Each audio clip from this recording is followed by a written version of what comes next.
Life is short, so why do we waste time repeating the same broken pathways? It's time to take a chance, analyze and critique what needs to be changed, and try something new. Life rewards those that take risks. We must embrace risk and either celebrate our wins or learn from our losses. Maybe you want to back me up, or maybe you want to argue this. If you don't like the result, you got to try again to see if you can find something different. That's a big decision that people have to bring forward. It's a risk that people have to take. Can I continue down this path? Is there a different path to go down, or do I need to end this here?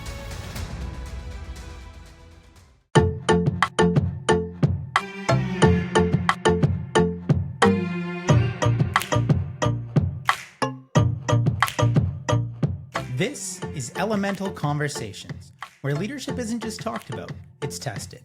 I'm Tyler, your host, helping you lead with your values, push through adversity, roll with change, and make bold decisions. New episodes every Monday. Subscribe on YouTube, follow us on Instagram, and if you're ready to challenge the status quo, then get ready to let the alchemy of education ignite your passion for learning.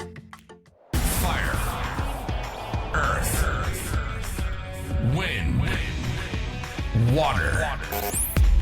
This is the Elemental Educator. And now your host, Tyler Como.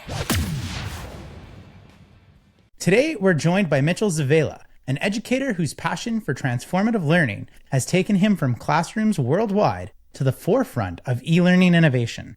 His international teaching experiences revealed the universal threads of education, inspiring him to delve into education technology, collaborating with platforms like Pearson, and serving as a consultant for Pearson. Mitch honed his skills in digital learning and content development. Now as an instructional designer and EdTech graduate student at UBC, he is dedicating his time to crafting e-learning experiences that truly resonate with learners. Welcome to the Elemental Educator podcast, Mitch. It is my pleasure to have you here. Thanks for having me, Tyler. This is great. Excited. Absolutely. And alchemists, you wouldn't have known this, but it took us quite a little bit of time for Mitch and I to finally connect, from life events happening and me to kids and bedtimes and whatnot. And I'm just happy that we can finally have this conversation and unpack a story together. And I want to get to the big question first, Mitch, which is, how did you get to where you are now? Wow, it's been quite a journey. Started off with just finishing my education degree at U of L, which I believe you also went to as well. And that journey took me to Rundle College once I graduated in Calgary. And I learned some really amazing things, found some really cool mentors. Jason Rogers, who also has a podcast, and I would highly recommend it as well. But yeah, he taught me a lot. And just after that, deciding to explore the world, I met my wife out at U of L, and we decided to go travel the world. She's a teacher as well. And so our journey together took us to many amazing places. And you know, as an educator, opened my world up to such new experiences. And through that, I just learned so much about myself and teaching as a whole, about, you know, meeting different people and the history. And it kind of opened my world up to math. In China, math was such a different world, and they were so strong at it. And I felt like I was the student coming into their space. And so that kind of took me down a journey to math, and then shifting to the tech space to, you know, evolve my career and see what opportunities are out there to maybe transform math with technology moving forward. And now I sit here kind of meeting with you about all the great things that technology can bring and hopefully transform learning. Now, to ULETH alumni here, I have the memories of, you know, I did a Bachelor of Science before I did a Bachelor of Education, and having to make the trip from the education building down to U-Haul, back up the flight of stairs to the education building for another class, over to the phys ed building. Craig Lowen, I believe, might have been a dean at the same time that we were there. Does he ring a bell to you? Yeah. Yeah, he was also, yep. Okay, and so I had another gentleman, Kerry Burness and Danny Baldertson, who helped get me through my education program. And so maybe some similar names, some similar relationships in the background here that we can talk about a little bit later. Absolutely. Now, when you were in Lethbridge, I do want to know first, the across the street, the wing place, what did they call it when you were there? Well, there was back streets, but there was also the pub. Right before, and what was the name of the pub there? It switched names. was like the blue something, right? Oh, I don't know if it was the blue something. I always went to Backstreet, Okay. which for the Jamie sandwiches. So Okay. Yeah. Yeah. Still running. I remember when I was in Lethbridge, Backstreet was the thing, and then we'd on the weekends we'd go to Shots Billards Hall and we'd play pool.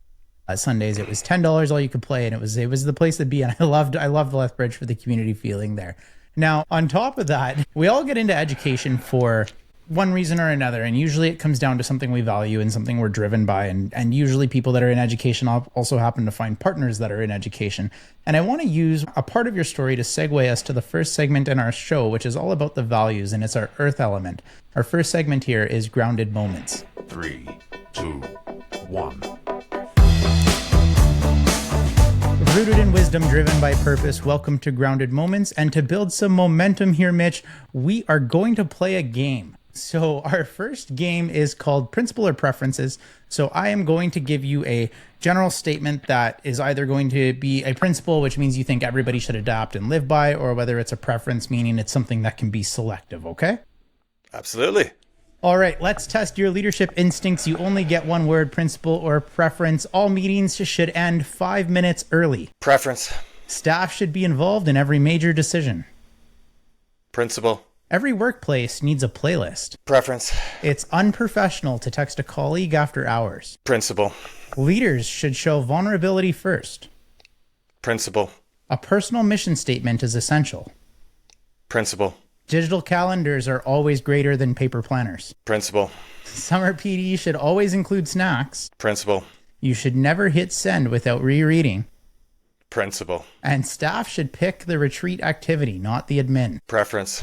And there we go. Some hard skill testing things there to set up our non-negotiables. And I like the game because it puts people on the spot. We get the rapid fire with no explanation, but it starts to get to what we value and what we believe in that people around us should try to adopt as we lead through that. And before coming on the show, I asked you to share a quote with me, and the quote that you shared was, "Insanity is doing the same thing over and over again and expecting different results." And that's by Albert Einstein. And it's a quote I've heard before, but I want to know, where did you come across it and why did you choose to bring it onto the show today? Well, I first heard about it probably back in taking my science degree at U of L, and just I think a professor mentioned, innovation comes from trying new things, and a lot of the different content we were learning about atoms and molecules all came from someone thinking of a new pathway and testing it out. And if you don't like the result, you got to try again to see if you can find something different. And so that's where I first heard about it. And it's kind of really resonated, I think, into the education field. I feel like we're in a real pivotal spot right now where we've been doing the same thing we have for the last 100 years, and we're evolving in the education field. But with AI and technology, we're reaching that point where there might be some change, and I'm wondering where that's going to take us and when that change is going to happen. But I feel like education's about to evolve, and I'm really intrigued to see where that goes, because as teachers, we're no longer the conveyor of knowledge. We are just the vessel, and we are there to help guide our students to their goal. And so we really have to evolve the role of the teacher, because all that content is out there on the internet. So how are we going to make ourselves key to that learning process? I totally agree with you. And from a chemistry background as well, whenever I get to teach the history and the discovery of the atom, it's always interesting to poke and prod and say, what's next? And do you think the Big Bang theory was real, or do you believe in the Big Bounce theory behind it? And where do we stand? And there's some really neat conversations. Or I was having a biology conversation with kids, and we were talking about how we discovered or disproved spontaneous generation through how they were able to take different types of foods, and depending on the container they put them in, whether or not maggots would appear, right? And if they had access to air, and how air was then discovered to be a critical component of life, and the idea of discovery and what else they find. With that, the idea of AI behind it scares me. I don't know if you saw, but there was recently, it was like a legal case in Ontario just got thrown out because the judge said that the lawyer that presented the case has clearly used generative AI in his argument, because one of the things generative AI is doing right now is it's giving fake sources and fake citations on things. And so I'm not sure where AI is in the ability to provide that substantial research and provide a DOI link. I've tested it myself a little bit and said, hey, give me all of the sources you can and link the DOIs. And some of them linked me to things that were totally unrelated to what it was talking about. So it was interesting to see.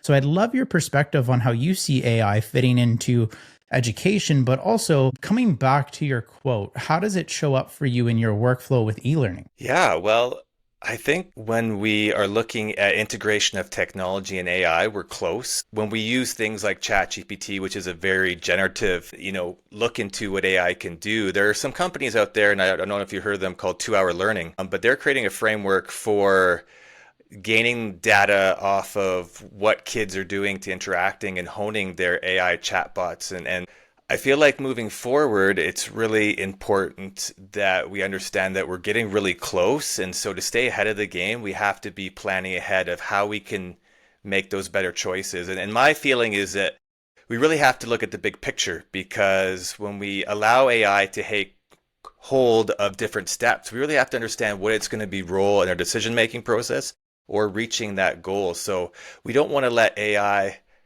take the reins through the whole process from start to finish. We really want to find out what steps it's going to be useful and then plan out from start to finish how we're going to accomplish these goals. And I think we really have to get into the market of thinking about decision trees and the process of how do we get from where we are to where we need to be, and how is AI going to help us on some of those steps, and how are humans going to take control of certain steps. And it's a wild west right now, but with e-learning, the nice part is we can restrict it, but we can innovate at the same time and open up people to some new worlds of learning, because it's not just click through the slides anymore. It's interacting with an AI chatbot that has parameters where it can act like a mathematician or a person in history. So it's evolving very quickly, and I'm really excited to see how we can start integrating that into the classroom in a more controlled and reliable way than just ChatGPT. Absolutely. And I do like to use AI right now as more of a sounding board to me to say, what is the information out there that you have access to that I don't even think of Google searching or finding? And give me opinions and topics, but let me as the human formulate how I want to action it, rather than you telling me how to action it or giving me the script that I have to go with. And so again, they're powerful tools that need to be harnessed. And I think we're in a really cool time right now where everybody is learning the right way to harness that tool for the environment they're in, whether it's education, whether it's management, whether it's accounting, whatever degree or career you're in. AI is going to get used and leveraged in some way, shape, or form. And so why not embrace it and find out what's the right way to use it versus just, we're using it, right? Now, back to our principal preferences game. When we said principles, we were in a way establishing our non-negotiables. And I'm curious, from your quote, from what we value from this game, is there any non-negotiables, Mitch, that you live by and you bring into your workplace that you will get cemented in with all of your decisions for the rest of your life? I think one, like I said with my quote, I think it's important to take risks. And if we want to innovate, if we want to try new things, if we want to be strong educators, we need to be willing to fit the mold. And I found over the last 5 years, students are changing the way that they learn, the way that they perceive. They're taking in a lot of information, and how we manage that information is really important. And so I think we really need to reflect that, trying new things is good, reflecting on them, and then tweaking them. It's kind of like the scientific method. I find sometimes as teachers, we get into a funk because it feels comfortable. It's something we've done before with success, but I find kids are changing a lot quicker. And so as teachers, we're having to adapt a lot more. Technology is going to help us, but it's also going to be our greatest adversary in a way too, because it's fighting against us. So that's right. I think testing new things is really important, and I think it's exhausting because it's constantly creating that feedback loop. But the scientific method is tried and true, and it gives us that feedback that we can hone our skills to become better teachers and constantly learning and adapting. Absolutely. And Mitch, have you heard of an elevator pitch before? Yeah, absolutely. Yeah. So I want to take the idea that you just shared and the conversation from your quote and everything that we've brought towards this so far. And I want you to give a pitch to the audience listening as to why this is something important that they need to consider. Okay. Do you I want to give it prepared. your best shot? Yeah, I prepared a little bit because I've seen your podcast. So here we go. So life is short. So why do we waste time repeating the same broken pathways? It's time to take a chance. Analyze and critique what needs to be changed and try something new. Life rewards those that take risks. We must embrace risk and either celebrate our wins or learn from our losses. That was That's it. so good. Yeah, there we go. That was great. I appreciate that you did some homework and came prepared with the elevator pitch. You know, some people get put on the spot and they actually, yeah, every single one of them that I get to hear has been incredible. And I love the message with it. Now, I think you know where this is going if you've heard this show before, but something that always happens when we try to action these things is we do face adversity because people don't always see the scientific method as we're explaining the way that we want to see it actioned, or they want to do things a little differently. And with that comes adversity we face. And that's going to bring us to the air element, which is all about the headwinds and tailwinds that we face. Through storms and surges, discover the lessons from headwinds and tailwinds, where we focus on the challenges that test us and the forces that help us move forward. Mitch, can you share a moment of adversity that you have faced? What's kind of like where you were in a situation where you were this close to maybe giving up and didn't? Well, I feel like challenging the way math is being taught in schools and taking on kind of a new approach. Math is a real tough one these days. And, going to China, I learned a lot about how math should be taught.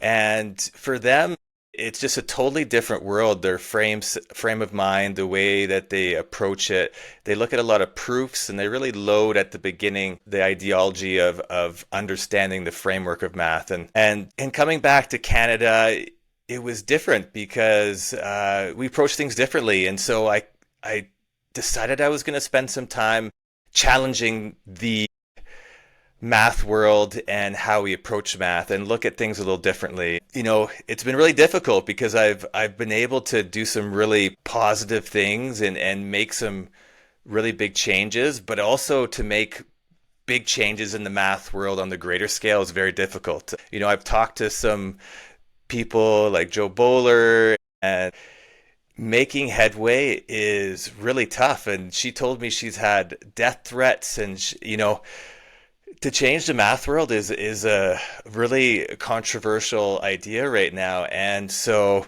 it's tough to convince everyone. And so right now I'm more worried about finding ways that I can use tech and not let those barriers hold me back, because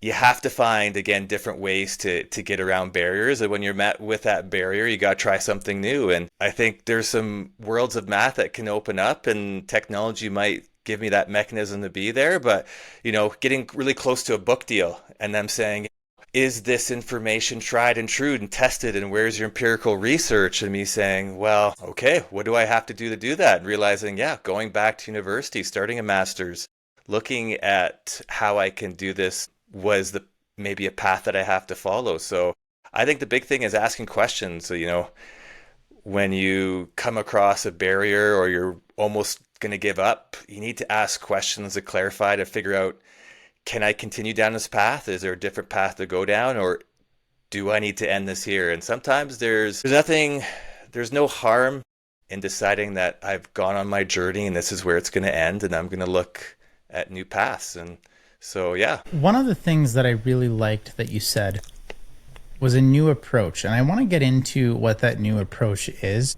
But a little story on that idea of a new approach is when I was a first year principal, I took a group of kids to it's called Inventors Canada. And it comes from inventors is those that like to create, those that like to invent. There's a massive conference and it's held in Calgary, Alberta. And what they do is they bring in all of these creative people, and they do almost like an exhibition grounds where you get to walk through and see all the different booths of all of these creative ideas and technology that's new and emerging. And one of the keynote speakers talked about how, we brought our students, and the message was for the students to pick up that they can take charge of what it is they want to do. And one of the speakers said, when you raise your hand, you need to start raising it with just 3 fingers up, with the 3 fingers representing a new approach.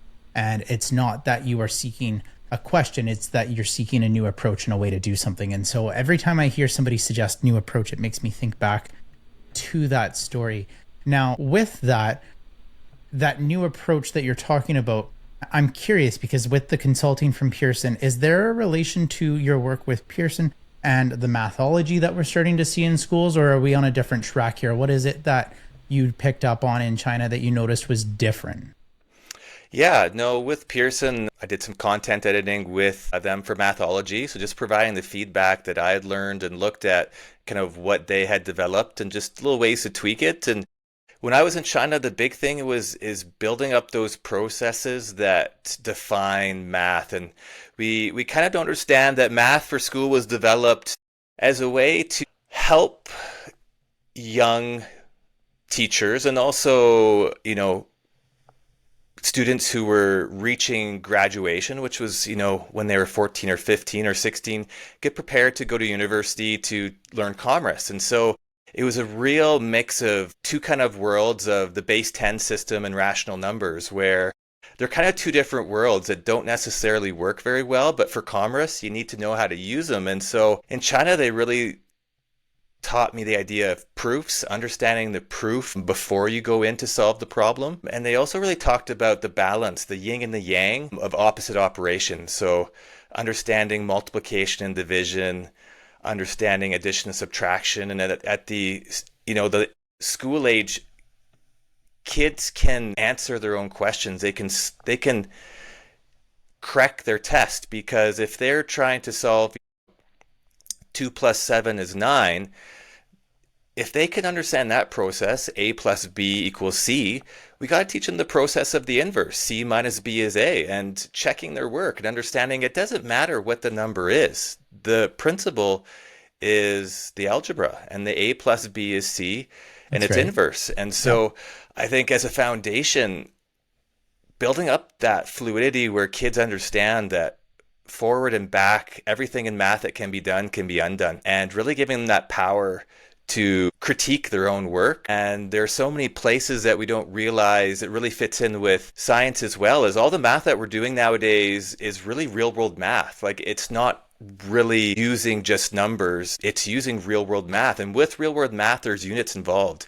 And we've really done a disservice in our new math curriculums where we don't involve units. And those units can be really helpful, because with units, you can understand what equation to use, when to use division, when to use multiplication. And if you remember chemistry, N equals M over M, there's units involved there, and that same triangle can be used in everything that we do with multiplication and division. And so there's this synergy between what we see in math right now. Our new math is really applied math, or the science of math. And so taking this new approach, I think it would really help in solidifying some of the keys in math, is understanding where we're going and how we need to evolve it a bit to be more of a science. One of the biggest things we push for where I'm a principal is we need to think about how literacy is infused with numeracy. And it's the idea of math being a language and needing to understand what that language is. Because just as you said, recognizing 2 plus 7 is 9 will become a memorization point somewhere down the line. But recognizing the literacy behind what's happening when you say you are adding 2 to 7 to equal 9 or to create a sum of 9, that's a whole different language. And understanding the language behind that allows for the inverse of the language to then also be understood. And so that mathology piece of really breaking it down to what does it look like and what does the words mean behind it, I think is very important. And it's a strong push, and it's a wave that's starting to emerge that I'm seeing in the area around us, and it's starting to get that momentum. But as you've indicated before, it's not a change that doesn't come without adversity, and there is a lot of pushback because change is scary and change is bringing an unknown forward, and it does bring that, like we said, that wind, that headwind, that adversity. So along that way, how have you handled that pushback? What's been your anchor to stay grounded during that adversity? Well, I think my family, my wife, she's a teacher, she's a math teacher, she's a great teacher, and for her just to say, I really like what you're doing, and her adopting that and giving me feedback and telling me, I tried this with my class and this worked or this didn't. And then looking at, moving forward, what path can I use to get there? Because right now the standard math path is cluttered, it's difficult. So how can I take a new pathway to get there? And thinking about technology and e-learning and me kind of stepping away from teaching and looking at how can I circumvent and learn about technology, e-learning from a different role, and then eventually circle back and understand it better through gaining that leadership and experience and being able to apply that. Because when things do change, you're going to need those people who are industry leaders who know about teaching, but also know about the space of making it a business, but understanding technology integration. Because in the corporate world, integration of technology is really evolving quickly and fast. In the education space, it's a slower uptake. And so to keep up, finding that path to get there, I think is really important. So that's where kind of evolved my leadership and how I'm going to move forward is to kind of take a step away. And like many of your guests on here, try to make that leadership push in different vehicles than just in the classroom. And I like that you allude to the previous leaders as well. And I hope what people are picking up is, depending on the situation, really factors into the type of approach that needs to be brought forward to action that. And when we start to face adversity, it usually means change is coming. And Mitch, that's going to bring us to our water element, where we talk about the fluidity of change, and our third segment here on ripples of change. Small shifts, big waves. This is Ripples of Change, where we dive into the power of embracing change and making waves that last. And Mitch, we're going to play another game here, and this one is called Here's the Trick. So I am going to ask you for a piece of advice, and in the shortest amount of time, you're going to give us the best advice you can. Sounds good. Okay. We don't need framework. We need your fastest fix. How do you earn respect from a new team? I think asking questions and listening to what they have to say, understanding where the team is at and what they've done in the past, and then trying to work with that to evolve it into your vision. And how do you keep things fun without losing momentum? I really think being interactive in your approach and making sure that you're not telling them what you want, but you are guiding them, asking for their feedback, and creating a situation where everyone is working together to reach a goal. And how do you lead in a situation where you think you might not be the smartest person in the room? I would say talk to that person to find out their knowledge and allow that to absorb. And again, ask questions to clarify so that you can slowly gather that knowledge and then show your gratitude for the time that they've spent with you. Because when people share those pieces of knowledge that they have gained over years and years, when they share that with you, those are special moments. So I think gratitude at the end is always helpful. And I love that last question there, because I am, for one, probably not the smartest person in any of the rooms that I'm in, but I love to lead in and use the resourcefulness of the room. And one of my favorite quotes somebody brought on the show is, the smartest person in the room is the person trying to solve the problem. And it's finding the people that want to solve the problem and linking them together and then creating the collaboration behind that, because we all bring that different level of intelligence. Now, game aside here, Mitch, I am curious. We know what you're doing with math and trying to bring it forward. And so maybe there's a similar answer here, but what is a recent change that you've embraced or led? Yeah, well, making a shift into my master's in educational technology has been kind of a big leap in going back to school. And going to UBC, there's a different framework in your master's, looking at academic papers, critiquing, following guidelines. So that's been a new challenge that I've really embraced and enjoyed. One thing I've noticed, though, is academic research in technology is really tough, because by the time you get the approvals, you're following ethics, you write the paper, the technology is changing already. So when that paper comes out, you're already 2 steps past that. And so it's an intriguing area to be studying in, but I think it's tough to get that feeling because technology is moving so fast. And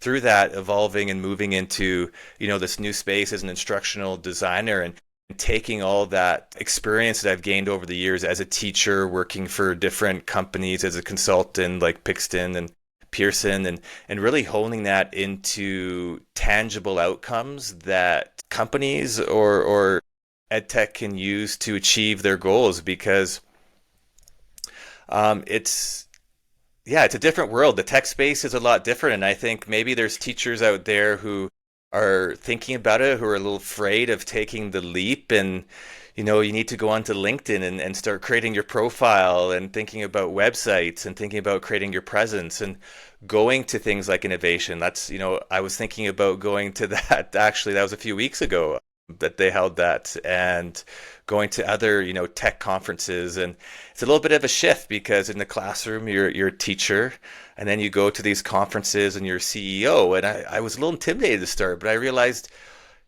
tech startup, everyone's a CEO. I'm a CEO, and so it's not getting overwhelmed from those new challenges, and finding your place and your footing, and again asking questions. And one really cool thing that I picked up from a recent conference was give a favor, take a favor. And it was just these cards that they brought out to the crowd at the conference, and you could write down something that you yourself could offer to someone else in the space, and someone else would do the same. And you bring the card up to the table, and people would place their cards on the table, and kind of like a makerspace, you could look and find something that maybe could help you on your journey, or help you in your space as a CEO or a tech startup, and could help you, give you that information. And so, I was able to pull a card from the associate dean from Nate on the VR department there. And we had a good chat last week about VR and technology and where it's going. And yeah, it's kind of just putting yourself out there. And that's the thing, is that when you go into the space, technology, again, risk is really important. And companies are investing in people who are willing to take those risks. And so teaching, again, sometimes you're a little more conservative. So it's just about jumping head first, and hoping it's not too deep or not too shallow. Love it. And the end there, you're spot on, right? Teaching is conservative, because when we get to the topic of kids and their education and their lives, right, a conservative approach is usually favored, because that's the safe approach. And sometimes those bolder decisions that could push and lead to newer, advanced ways of knowing, advanced ways of learning are feared upon, because change is not safe ever until we do it enough that our brain thinks that it might be, or we've tiptoed enough to think it is. I am curious, you said earlier in your chat here that the process of being involved in EdTech, you'll complete some work, and then all of a sudden that work is already outdated. With the fast-paced moving of technology, have you ever had your mind completely changed on something that you used to be certain about? Yeah, that's a good question. When I thought about integration of computers in the classroom, a lot of the time I thought about, what is the computer being used for? And a lot of the time we're using it for word processing a lot and searching for stuff. Someone told me that, technology can be used to help creative thoughts and help generate momentum. And so there are some different tools out there that help in doing that. And there was one that changed. It's called Classcraft, and I don't know if you ever heard of it. It got bought out and it kind of disappeared, but it was like a RPG for the classroom, where you would give kids quests, and you would give them points, and they would level up. And if they came to class prepared, you could give them some experience points. And I never really believed that could be effective, and I tried it, and it created that immersive experience that I thought was pretty darn cool. But on the back end, it was a lot of extra work. It was a lot of selling. It was a lot of adopting. And it can be exhausting, trying to integrate technology in such an immersive level. And so I think, again, we're caught in this space where teachers are struggling. Do I want to invest the time and energy to finding how to effectively integrate it? Not just say, let's word process today, but let's effectively integrate something that's going to change your point of view or your excitement for this class. So yeah, it's ever evolving, but it's taxing. Love that conversation, because one of the frequent things that I end up saying, and maybe you want to back me up, or maybe you want to argue this or not. If I have a teacher approach me and say it is so much more taxing to gamify what I'm trying to do or make it engaging what I'm trying to do. I love coming back to, you love being a teacher and you love creating strong learning and you love seeing people grow. Would you rather spend your time doing that, or would you rather spend your time managing the behavior in your class? Managing the parents that are upset with the way that their kid's coming home frustrated, or because they got kicked out of your class? Because how you're structuring your class is dictating the behavior in your class. And for those that find creating something engaging and meaningful to be taxing, you're probably being just as taxed having to fight with the behaviors in the room. I'm not sure if you can attest to that or your thoughts on that there, Mitch.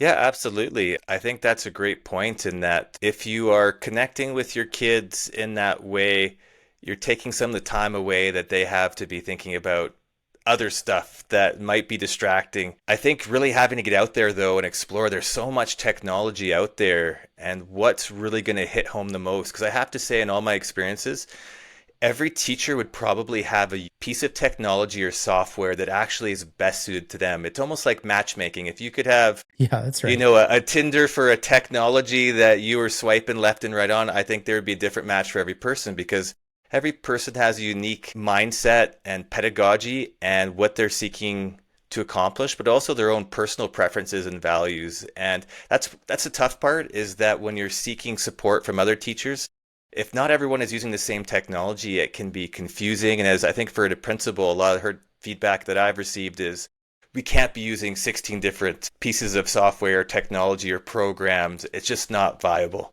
or it cost-wise, it doesn't make sense. And so that's the tough part, where principals really need to work with department heads in finding that piece of technology that they're willing to spend their money on that will connect with most of the teachers on staff, and be okay that there might not be a teacher or two that just doesn't resonate with.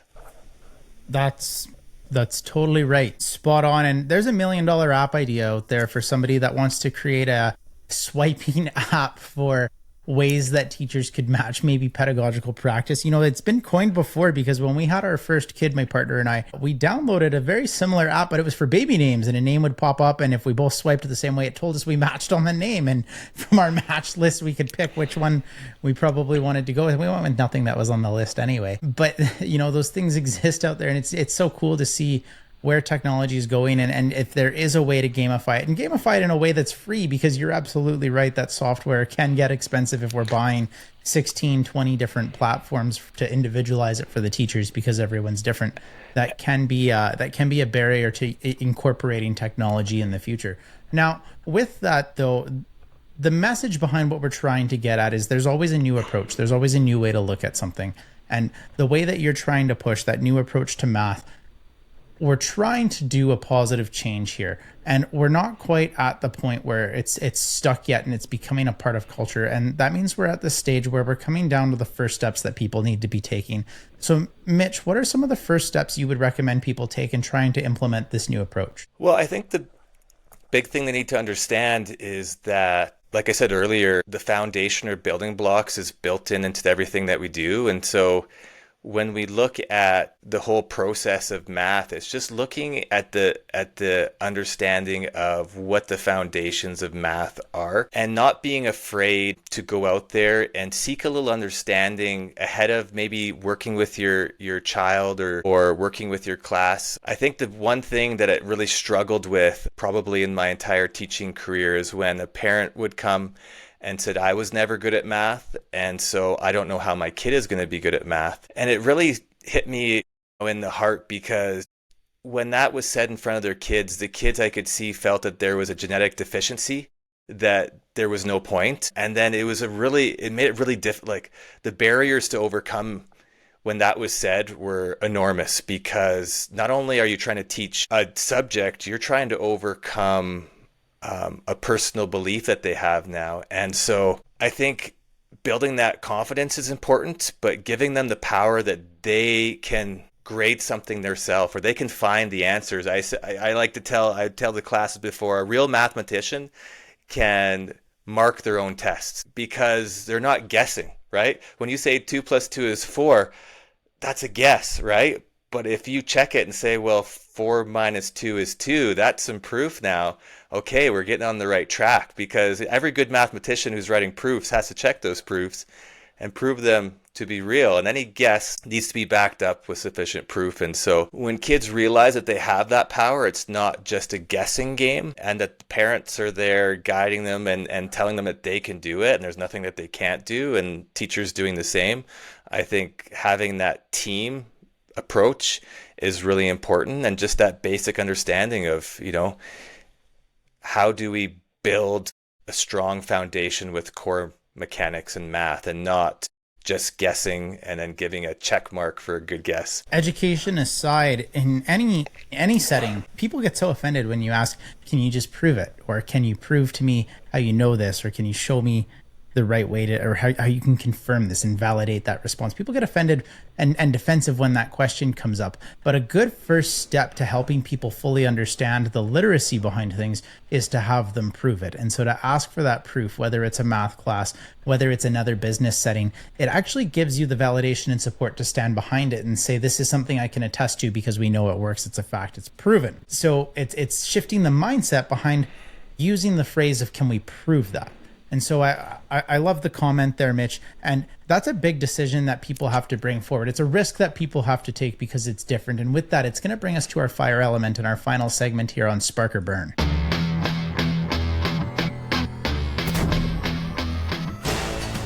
Welcome to Spark or Burn, where we talk about bold decisions, big risks, and the fires that either spark success or burn lessons into our memory. And Mitch, this is the final element of Elemental Educator, where we've covered earth, air, water, and now we're around to fire. We are going to play one final game here, and the final game is a would you rather. It's a this or that. You ready to give it a try? Absolutely. Lock him in. No time for rationales. Alchemists, play along in the comment. What is your final call? Sticky notes or digital apps? Sticky notes. 4-day work week or extended summer break? Extended summer break. Deep conversations or rapid updates? Deep conversations. Team lunch or team off-site? Team lunch. Delegation or direct involvement? Direct involvement. Group praise or private appreciation? Private appreciation. Work playlist time. Are we going lo-fi or classic rock? Classic rock. Yeah, Killers are my jam. There we go. Summer learning here, online course or in person? In person. Starting at 7:30 and finishing early, or starting at 9 and finishing late? 7:30 and early. There we go. And last one, change everything now or tweak it slowly? Well, this fits well. Myself, it's change everything now, but I don't know if that's the best answer. I think it depends on the context. I'm very much a change everything now to person, but I also understand the importance of the change it slowly. And with that game, Mitch, thanks for play. That would have been the fastest round of a final answer I have ever played. Where I want to segue to it is some other bold decisions. And I want to know, what is the wildest yes that you've ever said yes to, and what happened next? Absolutely. It was meeting my wife, who was just finishing her university program, and she really wanted to travel. And I had this great job at Rundle College, and I had to decide, do I give this up and step away and teach abroad and explore some new experiences and take a risk, or do I lived and grew up in Calgary. Do I stay in Calgary and do what's safe? And I decided to take the risk. And boy, it was a really amazing risk to explore and travel and experience different cultures and foods and students and the history in China and the history in Italy. When I got to work there, was unbelievable. And you really learn a lot about yourself, appreciate what we have here in Canada, because it is pretty special. If we look around the world, because I got to visit some really interesting places. I got to visit a school that was on a houseboat, and it was on the lake called Tongla Sap in Cambodia. And these kids, there's about 60 of them, and it was an open side houseboat, and they were all packed in there, and we came and brought them pencils and supplies and taught him a little English. And one kid came to school that day in a mixing bowl. Like literally, it was a giant bowl that his mom used to cook, and a little wooden spoon. And he just kind of paddled his way over to the school and just to see the lengths at which kids would go to get an education and how important it was. I tried to instill that in my classroom, that sometimes we take it a bit for granted in North America and Canada. That's right. And, you know, to be able to bring a little piece of that or show them a picture of what this other school was like, and just explain. And I think another big thing, living in a small town, the bubble. You know, I see kids who haven't traveled and their sphere, their bubble is very small. And when something bad happens in that bubble, it really collapses fast and it's really tough on them. And my advice has always been, you can expand that bubble and don't think that the bad things that are happening right now are what's going to define your life and your world. There's so much more out there. You can reinvent yourself in any space. And so being able to go travel and see some of the most amazing sites really made me appreciate what we have, but hopefully bring those experiences back to the people around me, just to know that life is short, and if you want to go see places, go travel, go experience things.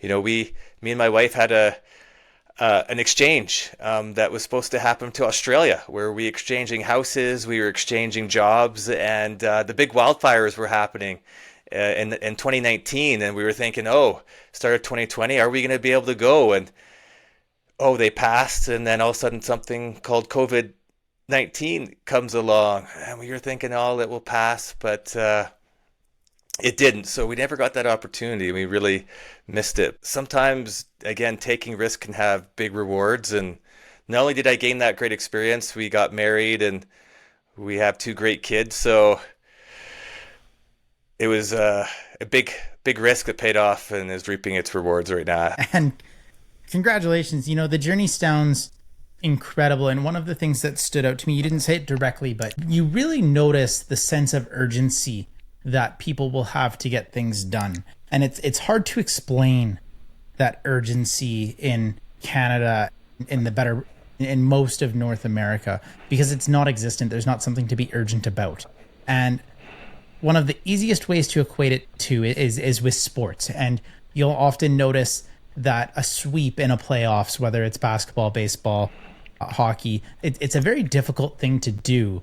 Because when a team gets up 2-0 or when a team gets up 3-0 in a series, there's a sense of urgency that finally comes into the other team, and they start to work a little bit harder, think a little bit better, make that smarter play. And to translate that into education, I'm curious if you have any ideas on how that can work to establish that sense of urgency where people in Canada even can start to feel more urgent about and thankful for the learning that they get exposed to and have an opportunity to be a part of. Yeah, I think the one thing is our whole way of society and life is speeding up. And so even though we want those changes to occur quickly, being able to sit back and realize that learning is a journey and you really have to want to accept the knowledge or the learning that's going to take place. And the big thing is that, again, if you don't have that appreciation, it can sometimes be lost or reflected back because you're just not ready for it. And so I think it's important that we take our time to reflect not the learning that's taking place, but just try to take the time to understand how powerful education is as a vehicle for change, and what great things can we bring from teaching. And that is something that, you know, our fast-paced technology isn't as appreciative of, and it really pushes its pace of quick, fast snippets of information that don't require a lot of thinking. And I don't know if you've read the book Think Fast and Slow by David Kahneman, I think is a very classic book that great for any teacher. Just understanding how our frame of mind is shifting to quick thinking, but how the long-term cognitive anchors are not being created when we do that fast thinking. It's through the slow thinking. And so that book has always really resonated with me. It's funny because we go from, you know, change everything right now to the slow decision and the slow change process. And then the brain, you know, taking those slow steps, thinking the big picture in mind, it all comes together to formulate the decisions we make. And with that, you know, you've made some bold decisions. You've uprooted and traveled. You've totally switched careers, and it's worked out for you. And I want to know, when in that decision process, What advice could you give to people listening that has helped you make those big decisions? Yeah, that's a great question, Tyler. I think doing the research ahead of time so it's not a really abrupt, constantly having, I guess, your fingers in different pots to figure out what works well, what you enjoy, and what other shifts you could or different paths you can take. Because if you're on a one path the whole time and that path ends, you're in the space where you don't see any other paths out, and that can be really scary. When you are constantly trying to look into other spaces that might be a challenge for you, but that could be a future opportunity, you don't want those doors to close. And so, through my teaching career, trying to reach out and touch base with EdTech and publishing companies and thinking about going back and doing my master's, it's really important to just always take little risks and to reach out, because a lot of the time when I met and worked with different companies, these weren't posted jobs. These were me building relationships, talking, sending an email saying, I really like this piece of software. Is there anything I can do to advocate or to bring this to my staff or to, talk about it at a professional development meeting? And taking those small steps, signing up and being a speaker at professional development for something that's a little bit different, a new technology or something you really believe in. And through that, if that barrier comes up, you're going to see light through a different door. And if you find the right tools, you're going to be able to push that door open. And it's not going to be easy, but that's where that growth mindset is really important, and that nothing good in life is going to be easy. You really got to work for it. And so it's a journey, right? I like that you bring it back to that idea of growth mindset being a journey. If you're rooted in a value of experience, you're always going to have that growth mindset. You're always going to be chasing that journey. And finding that value of experience is something that I would encourage a lot of people to try to explore is what is it out there that you've never done that you've wanted to try? It doesn't need to be extreme, but what are things that you haven't exposed yourself to that you want to start to figure out? Because that's how we discover the world around us, and that's how we grow and we start to make that growth mindset. And those big decisions don't feel so big to us because we're used to making a decision at least on something new. So, Mitch, I really appreciate the insight on that. And with that being said, we are going to go to the last section here. It's not an elemental section, but it is listener questions, where I put out on my social media that we have an interview. We have a guest coming on the show, and we see what comes in for questions. And I had one come in today that I wanted to ask you, which is, if you could give a new leader one piece of advice, what would it be? Well, that's another great question. I think throughout my career, learning a lot through the process was, and I actually heard this mentioned on, I don't know if it was the Pirate episode, but with Dave Burgess, yeah. Yeah. You want to have your leadership gain momentum, and you can't change everything at once. And I think when I was younger, when I was looking at change and being a leader, I acted more as a bowling ball, and I kind of rolled down the lane and was moving fast towards my goal, which were the pins. But a lot of the time, if you're not cognizant, you're knocking those pins down in the process of gaining the momentum, because you're not bringing them on board. When it's just your idea, it doesn't work out usually well in the long run. You need to build that momentum. And so you need to sit down, talk with your fellow peers or the people that you're leading, and really bring them on the journey and guide that group together and allow those ideas to build as a whole. Because if everyone is part of that conversation or that leadership process, they're going to believe in it more. And what you really need nowadays is that core belief as a team that this is going to make some change. And so the idea of being more like a snowball, you want to pick up that snow and you want to gain momentum and get bigger and bigger as a group. So be more like a snowball and less like a bowling ball is kind of what I would suggest as a leadership approach, because you're going to knock those pins down, where at least with a snowman, you're going to create a good foundation for something that brings smiles to people. That's right. I love the analogy there. And I usually chime in on some advice here. And the advice that I would give is, the way that something's been done before isn't the way that it needs to be done now. And If you're coming into a new role as a new leader, that means that the people that are bringing you in have the confidence in you as a leader to bring what you typically bring into a team, not what's already been there. Now, that doesn't mean go and scrap everything that's there, because some of the things that are happening are still probably really great and really incredible. But you are a person that can make your own decisions, who should collect information around them to make your most informed leadership decision moving forward. Because I know a lot of new leaders, a lot of new teachers, a lot of new anybody in any profession are told to not reinvent the wheel and to maintain the status quo. And that's never going to bring about the best practice, because we're not going to be looking for new approaches. We're just going to be maintaining status quo. So, listener, I hope we were able to get that for you there with that question. Mitch, thanks for taking your best crack at it with me. And I want to know, Mitch, what is next for you? Well, right now I am working on a book looking at decision tree models as a teaching method or training method. And so I really feel like when we think about how do we know we've learned something, we haven't really delved into the math or the science behind it. And as AI is getting more integrated, we need to understand that, what the role of decision trees are and how they can get us to that finish line.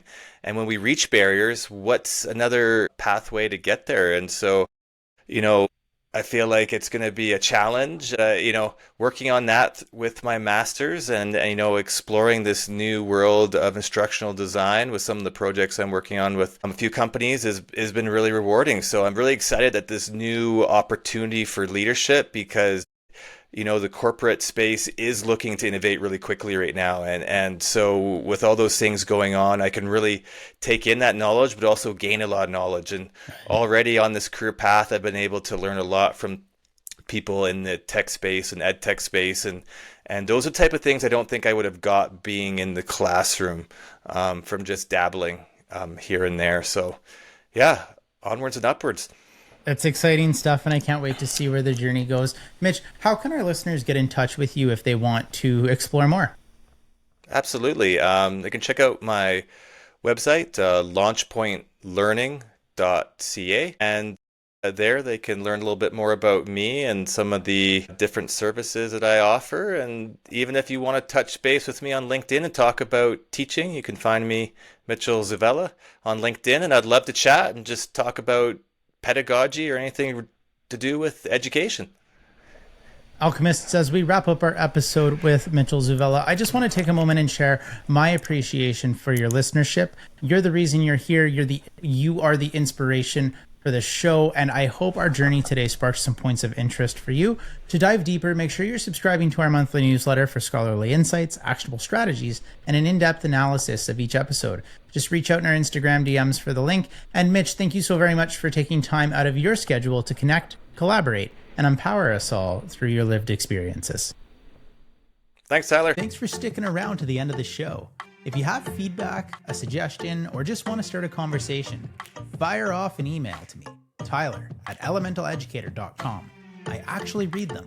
And if this episode sparked something, leave a review on Apple or Spotify. It helps more leaders find the show. And don't forget to subscribe on YouTube, where I put out additional content. I'll see you next time, same same place.